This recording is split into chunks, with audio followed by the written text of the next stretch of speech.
안녕하세요. 책 읽어주는 편안한 엄마입니다.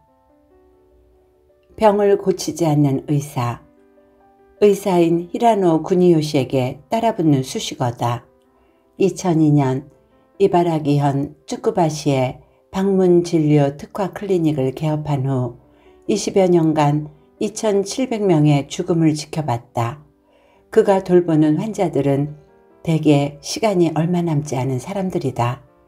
많은 사람의 죽음을 지켜봐오며 인생의 마지막 순간을 행복하게 마무리하려면 적절히 후회 없이 내 마음대로 해야 한다는 사실을 깨달았다.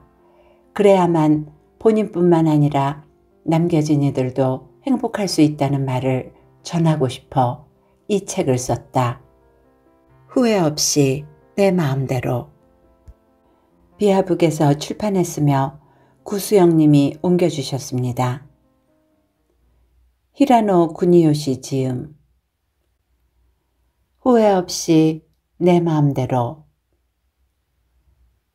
프롤로그. 나는 병을 고치지 않는 의사입니다. 나는 방문 진료를 전문으로 하는 의사다. 의사이기는 하지만 내 진료를 받고 병이 나은 환자는 사실 거의 없다. 나는 2002년 이바라기현 스쿠바시에 방문진료 특화 클리닉을 개업했다. 그 이후 내가 주로 진료한 환자는 자택 요양 중인 고령자, 말기암 환자, 기타 질병으로 종말기를 맞이한 환자, 즉 인생의 남은 시간이 얼마 되지 않는 사람들 뿐이다. 그렇기에 내가 담당하는 환자 대부분은 병에서 회복하여 건강해지지 않는다. 그리고 다른 일반적인 개업의와 비교할 때 나는 압도적으로 많은 환자의 죽음을 마주하게 되었다. 개업 후 20년간 2,700여 명의 환자를 보살펴왔다. 호스피스 의사를 자칭하며 그런 제목의 책을 내기도 했다. 또한 자택에서의 죽음은 때때로 의심스러운 죽음으로 여겨져 경찰이 출동하는 일도 벌어진다. 그럴 때는 나 같은 의사의 개입이 필요하다. 그 때문에 나는 때때로 자연사 감정인이라고도 자칭해왔다. 많은 사람의 마지막 순간을 지켜본 나에게는 확신에 가까운 것이 두 가지 있다. 첫 번째에는 자택처럼 자신이 원하는 곳에서 그 순간을 맞이하는 것이 당사자에게는 무엇보다도 행복하다는 점이다. 두 번째로 확신에 차서 말할 수 있는 것, 그것은 불필요한 연명 조치는 결코 환자의 행복으로 이어지지 않는다는 점이다. 나는 과거 의사들이 정해져 있는 것처럼 환자의 마지막 순간에 시행하던 심폐소생술을 개업 이래 단 한 차례도 해본 적이 없다. 떠나야 할 때 떠남으로써 사람들이 평온하게 여행을 떠날 수 있다고 굳게 믿는다. 후회가 남는 삶을 살지 마라. 살고 싶은 대로 살아라. 나아가 결승점을 목적에 둔 많은 사람과 나란히 달리다 보니 알게 된 것도 있다.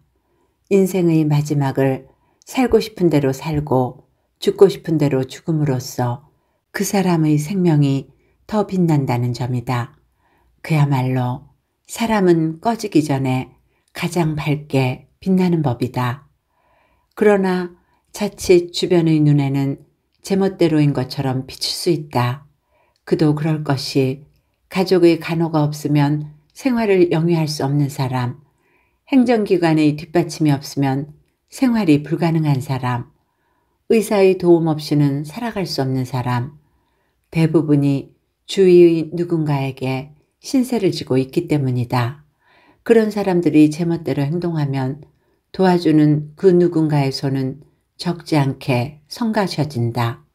그래서 고령자나 종말기를 맞은 환자 대부분은 손가락질 당하지 않고자 예의 바르게 행동하며 때로는 누군가의 눈치를 보면서 조심스럽게 생활한다. 그리고 의사의 권유를 받으면 그대로 입원을 하고 병실 침대 위에서 마지막 시간을 보내며 죽어가는 것이다. 하지만 자신의 목숨이 자신의 것이라면 자신의 죽음 또한 당연히 자신의 것이어야 하지 않을까?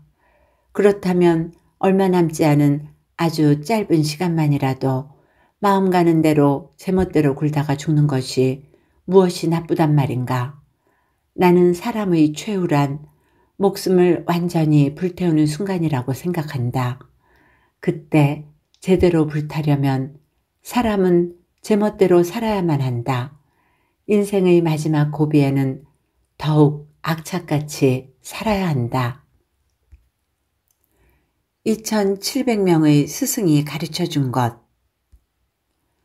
제멋대로 떳떳지 못한 사랑에 빠지는 사람이 있었다. 제멋대로 술독에 빠진 채 사는 사람이 있었다. 제멋대로 저축을 탕진하는 사람이 있었다. 제멋대로 여행길에 오르는 사람도 있었다. 그리고 그들은 제멋대로 자택에서 혹은 각자가 좋아하는 장소에서 삶을 전부 불태웠다. 내가 간병한 2700명 중에는 그렇게 목숨을 걸고 타이르듯 제멋대로 지내는 것의 소중함을 이 호스피스 의사에게 보여준 사람들이 있었다. 자기 마음대로 살던 그들에게는 분명 그들 때문에 휘둘리는 자식들이나 때로는 눈물을 짓는 배우자도 있었다. 하지만 그들의 삶과 죽음은 신기할 정도로 시원스럽기도 했다. 결국 남겨진 자들도 대부분 마지막에는 떠나는 자가 제멋대로 행한 행동을 용서하고 납득했으며 미소까지 지으면서 평온하게 배웅할 수 있었다. 이 책은 멋지게 내 마음대로 행동하며 인생의 마지막 순간에 진짜 행복을 깨달은 2700여 스승들의 이야기다. 그들이 어떻게 마지막 삶을 불태웠는지, 이제부터 우리는 어떻게 내 마음대로 살면 좋을지 그 방법을 소개하는 책이다. 사람은 제멋대로 사는 게 좋다. 아니, 제멋대로 살아야만 한다. 계속해서 새로운 일을 찾는다.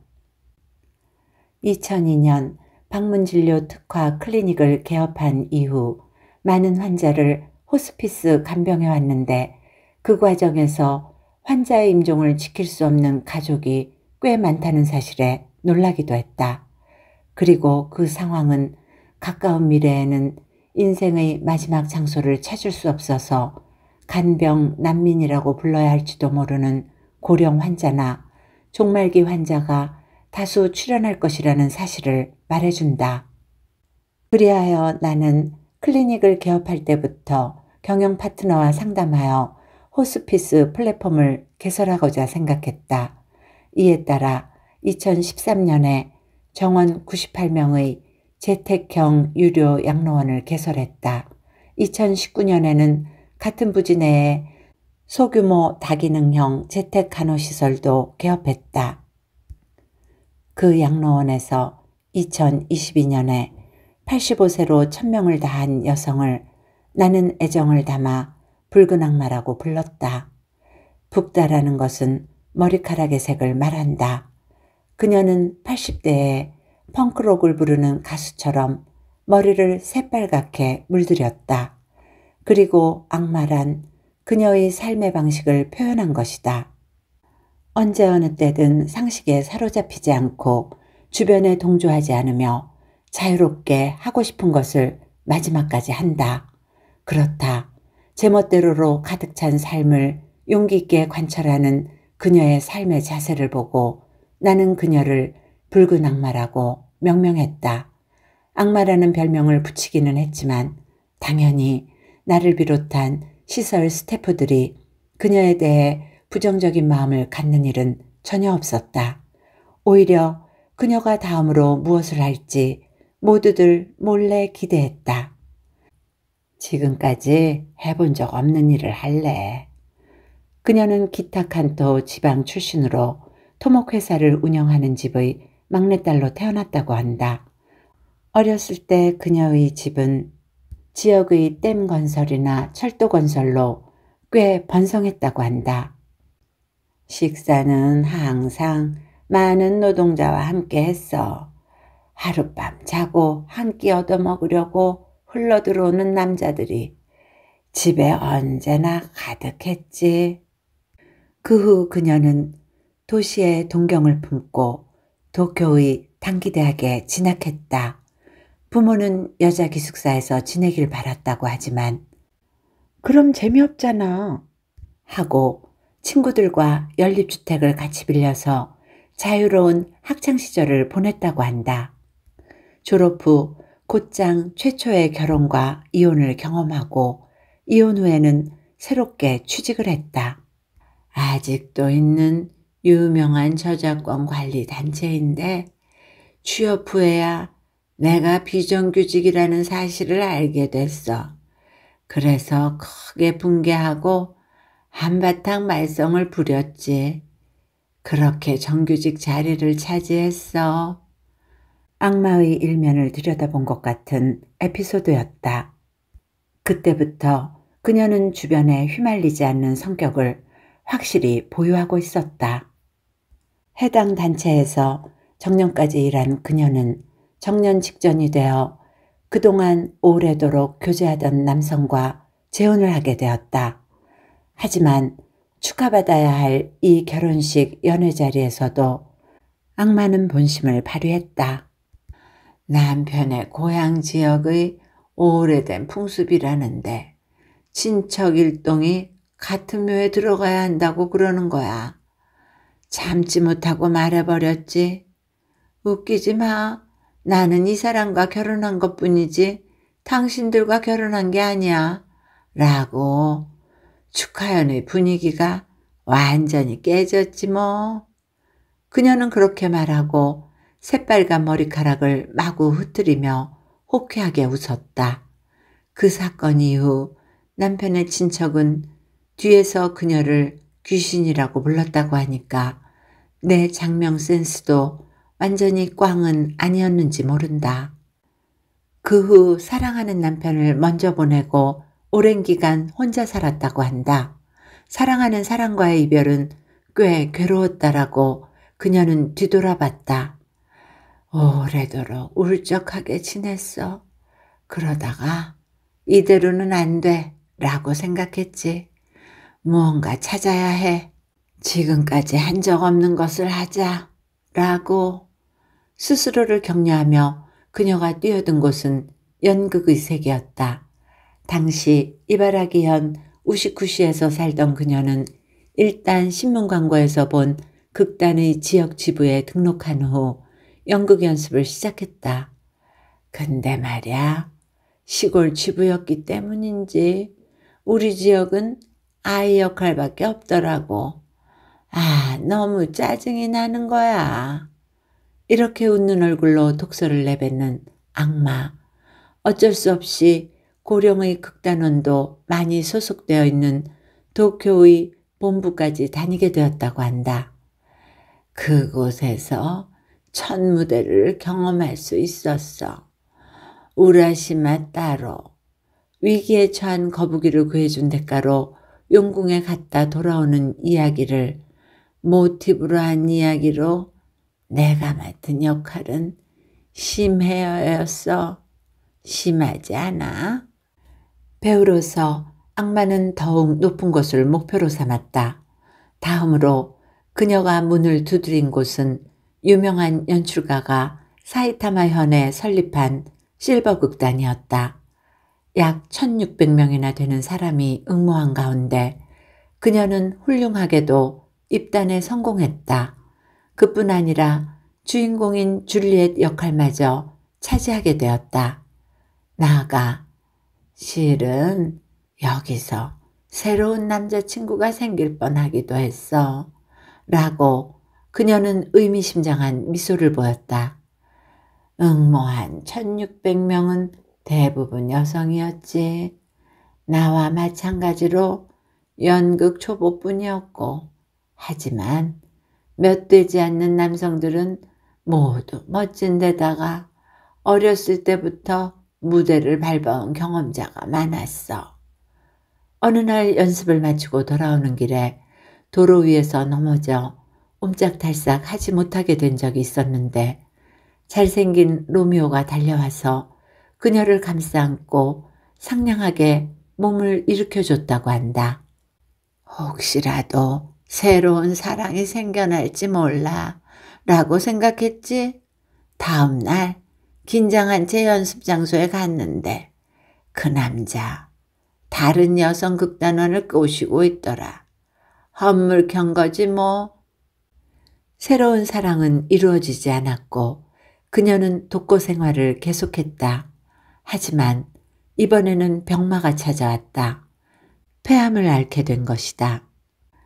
큰 병을 앓으면서도 정열의 불꽃은 꺼지지 않았다.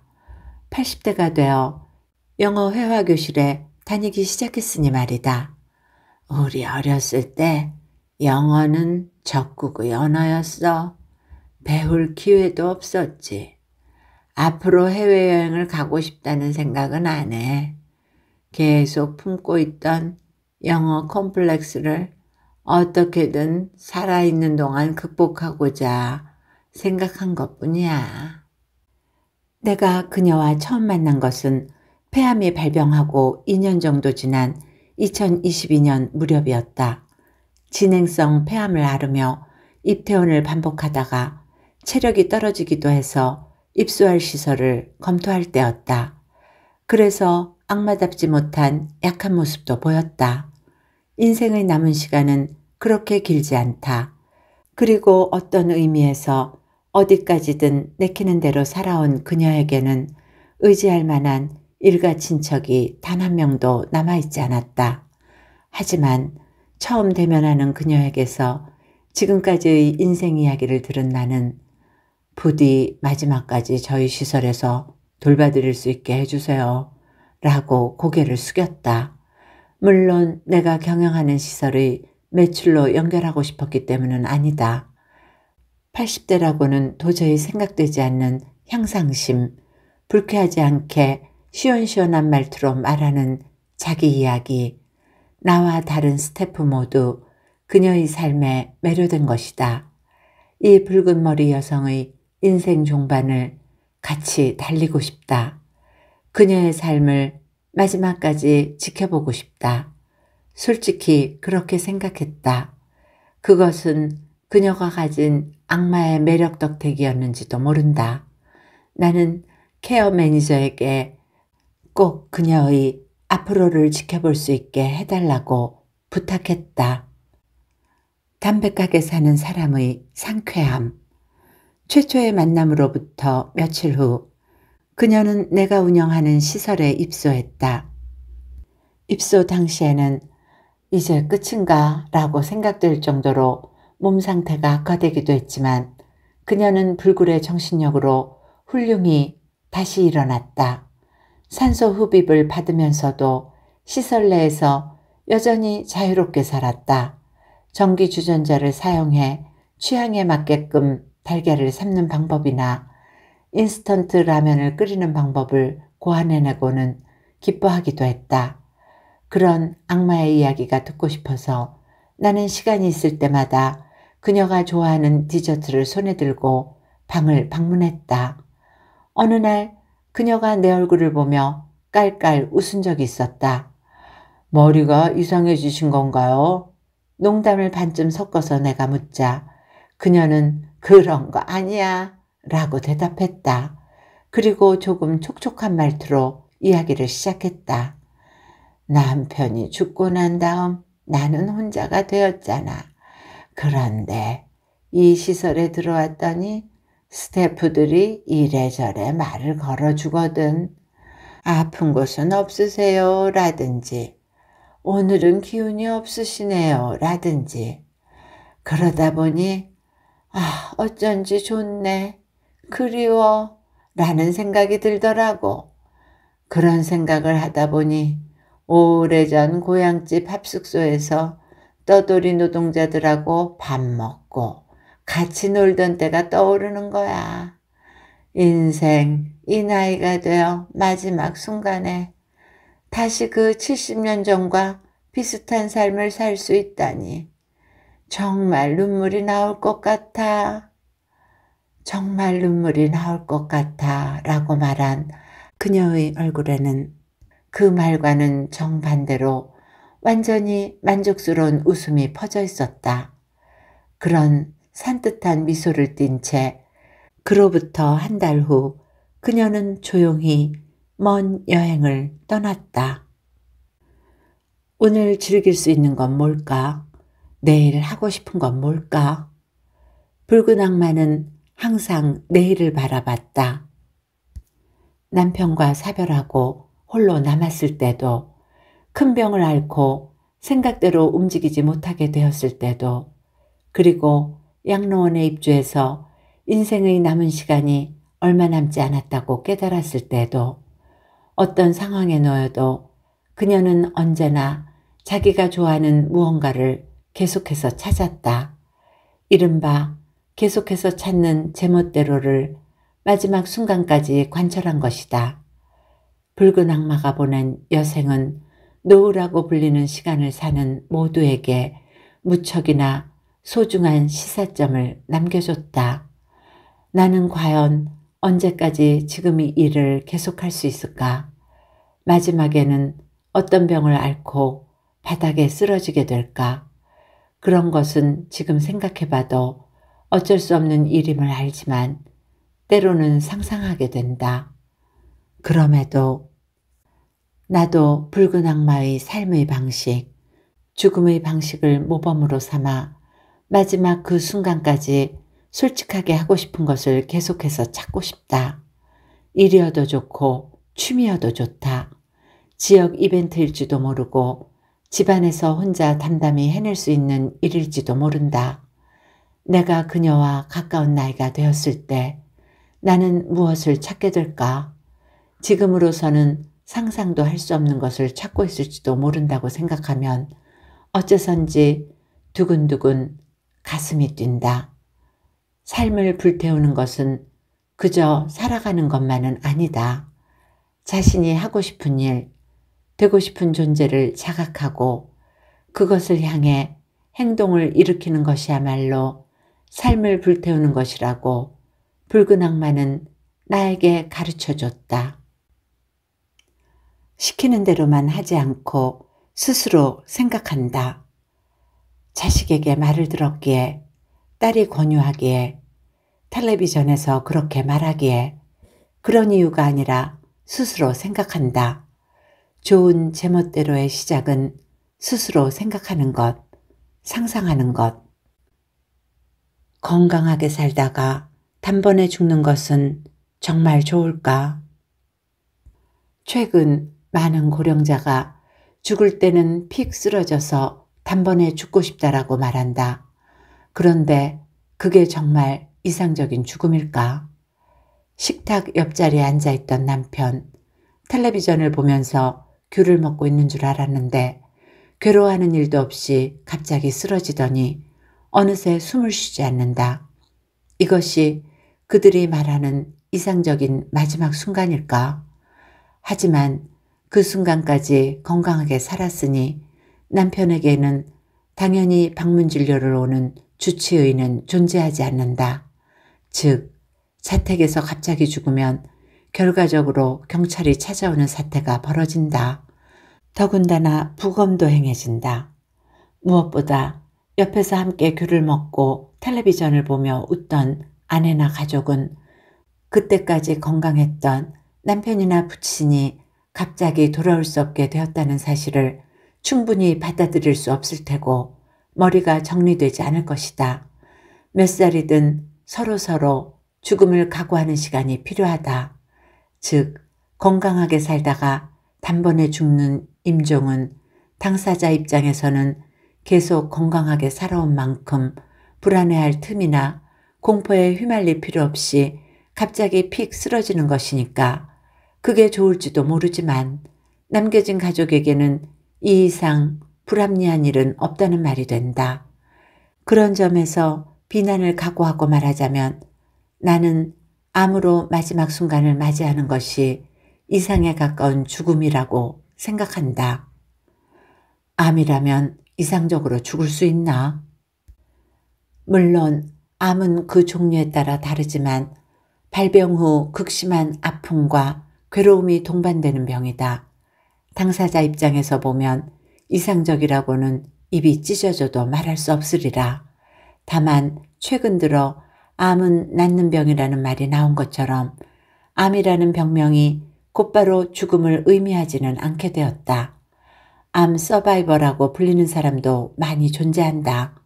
무엇보다 완화 치료의 등장과 발전 덕에 그 아픔이나 괴로움을 육체적인 면과 정신적인 면에서 꽤 조절할 수 있게 된 것도 사실이다. 한편으로는 많은 환자와 가족에게 암은 여전히 불치병이라는 인식이 강하다. 암을 앓으면 죽음의 경계에서는 심경이 된다.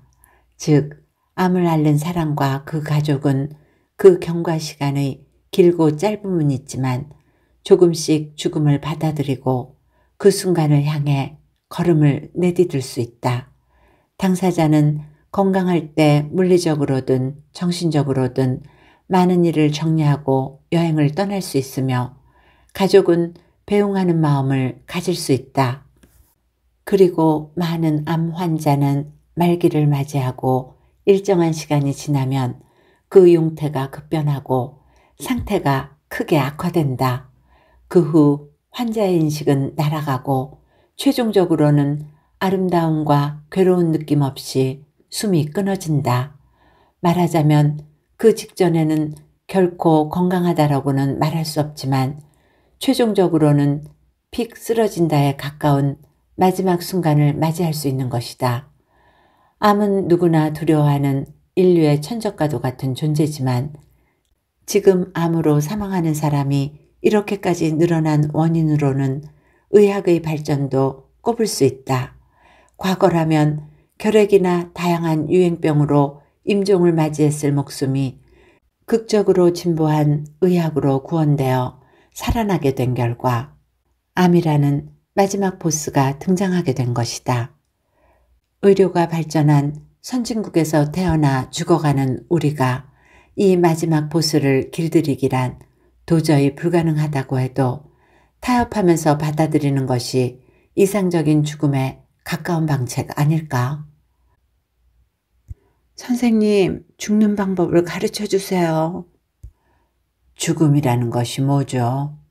나 같은 말기 환자만을 진찰하는 방문 진료의사의 경우 이런 질문을 자주 받는다. 선생님, 죽는 방법을 가르쳐 주세요. 라는 질문을 받을 때도 있다. 지금 그야말로 고통으로 가득 차 있는 환자 본인이 물을 때도 있고 의식을 잃은 환자의 가족이 앞으로 남편은 어떻게 되는 건가요? 아픔이나 괴로움이 더 심해질까요? 라며 묻기도 한다. 그럴 때 나는 우선 저도 죽어본 적이 없어서 모릅니다. 라고 답한다. 그러면 많은 경우 환자나 그 가족은 그건 저도 압니다. 라는 표정을 짓는다. 그때 나는 이렇게 덧붙인다. 이제 막 태어난 아기를 생각해 보세요. 점점 눈이 보이고 몸을 뒤집어 엉금엉금 기어가고 1년 정도 지나면 두 발로 서고 걸으며 점차 인간으로서의 기능을 획득하죠. 이번에는 그 반대의 일이 벌어진다고 생각해 보세요. 허리가 굽고 점점 걷기 어려워지며 이윽고 몸을 일으키지 못하고 그때까지 당연하게 행하던 음식 먹는 행위를 하지 못하게 되어 쇠약해지는 것이죠. 즉 사람의 죽음은 갑자기 딱 하고 모든 것이 끊기는 것이 아니다. 많은 방에 있는 여러 조명을 하나씩 끄는 것처럼 딱, 딱, 딱 하고 하나하나 스위치가 꺼져나가는 것이다. 그리고 의식이 혼탁해지고 마지막에는 하악 호흡이 시작됩니다. 산소 흡입량이 적어지다 보니 몸이 턱과 목의 근육을 움직여서 어떻게든 산소를 받아들이려고 하면서 나타나는 호흡 상태예요. 괴로워 보이거나 헐떡이는 것처럼도 보이지만 환자는 이때 딱히 괴로움을 느끼지 않습니다. 하악 호흡 상태인 환자의 몸에서는 산소 흡입량이 줄어들고 이산화탄소는 축적되면서 뇌 내 마약 물질인 엔도르핀이 분비된다. 그래서 본인은 괴로움이나 아픔을 느끼지 않는다고 여겨지고 있다. 그리고 이 타이밍에 환자 대다수가 갑자기 대화를 시작한다. 대화 상대는 이미 한참 전에 세상을 뜬 모친인 경우가 많다. 이것은 흔히 임종 현상이라고 부르는 것으로 결코 오컬트, 초자연적인 것만은 아니다. 환자는 뇌 내 마약의 영향으로 이 순간 환각을 보게 된다. 만나고 싶은 사람과 재회를 거치면서 그동안 공포의 대상이었던 죽음에 대해 저 세상도 나쁘지 않을지 모른다라고 착각하게 만드는 과정 아닐까? 이전 해안가 마을의 병원에서 일할 때 물에 빠져 구급차로 실려온 사람은 괴로운 끝에 반짝반짝 빛나는 세계가 있었다라고 말했다. 사람은 죽음 직전에 주마등을 본다는 표현도 전부터 자주 들었다. 반짝반짝 빛나는 세계나 주마등도 아마 임종 현상과 마찬가지로 뇌 내 마약이 보여준 것으로 생각된다. 또한 식사를 하지 못하고 쇠약해지는 과정에서 사람은 다행감, 정상보다 어떤 상황이나 자극에 대하여 과다하게 느끼는 행복감을 얻는다고 여겨진다. 먹지 못해 기아 상태에 빠지면 몸속에서는 중성지방을 연소시키고 분해하는 작용을 통해 에너지 물질을 보충하려 하는데 이때 몇 퍼센트 정도가 케톤체라는 물질로 변화한다. 그리고 케톤체가 주는 에너지원으로 전환되면 뇌의 공복감은 사라지고 다행감이 느껴지는 것이다. 오래전 동굴에 틀어박혀 살다가 성불한 고승들이 목표로 삼은 것은 아마도 이 케톤체에 의하여 다행감을 얻는 상태였을지도 모른다. 이윽고 드디어 마지막 순간을 맞이하자 뇌 내 마약이 그들에게 만다라를 보여준 건 아닐까? 즉 사람의 죽음, 특히 자연사라고 불리는 죽음에서는 그 순간 옆에서 지켜보는 가족이 느끼는 것만큼 본인이 괴롭지는 않습니다. 그렇기는커녕 스스로가 죽음을 받아들임으로써 행복감에 휩싸여 있을 테죠. 저 자신은 신을 믿지 않지만 누군가가 사람의 몸을 그런 식으로 만들어준 겁니다. 여기까지 설명한 후에 나는 이렇게 말을 잇는다. 하지만 의료가 발달한 현재 다양한 소생을 위한 처치나 연명처치가 편안한 죽음의 순간을 방해하고 있을 가능성마저 있습니다. 에필로그. 후회가 없는 환자들. 내 환자들은 허세 따위 부리는 일 없이 맨 얼굴로 나에게 사는 방법을 자연스레 보여준다. 그들이 그렇게 훌륭한 인생을 보낸 것은 아니다. 엄청난 재산을 이루지도 못했거니와 자랑할 만큼 출세한 사람도 거의 없다. 그래도 그들은 자신의 인생을 정직하게, 때로는 적나라하게 나에게 말해준다. 그리고 들려오는 말의 구석구석에 공통된 말이 있다. 그것은 후회는 없다라는 말이다. 죽는 것은 괴롭나요? 경험한 적이 없으니 저도 모릅니다. 전혀 괴롭지 않다고 말하면 거짓말이겠지만 어느 순간부터는 뇌 내 마약 등이 나와 혼수 상태에 빠지고 주변 사람들이 걱정하는 것만큼 괴롭지는 않은 듯합니다. 태어나는 순간에도 괴롭다고 말하지만 그것을 기억하는 사람은 없지 않나요? 그리고 죽어버린 후에는 마지막 순간에 대해 아무도 말할 수 없습니다. 그렇군요. 아무도 모르는 거네요. 인생의 초반에는 세상 만사에 눈뜨기 전까지 아무것도 모르고 종반에는 의식이 없는 거군요. 언제부터가 마지막 시기인지조차 알 수 없겠죠. 인생의 시작도 끝도 모른다니 알 수 있는 건 지금밖에 없네요. 인생은 과거를 볼 수도 미래를 볼 수도 없고 그저 지금만을 계속해서 살아가는 것뿐이다. 인생에는 현재, 중간 구절밖에 없다. 사람은 의식을 가지고 사는 한 중간 구절, 즉 지금을 살고 있다. 마지막 모퉁이 여기부터가 승부처다.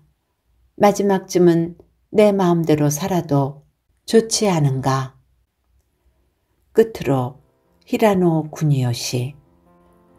2009년에 출간한 책 호스피스 의사는 일본 국민 여배우 오타케 시노부 주연으로 TBS에서 드라마로 방영되어 큰 화제를 모았습니다.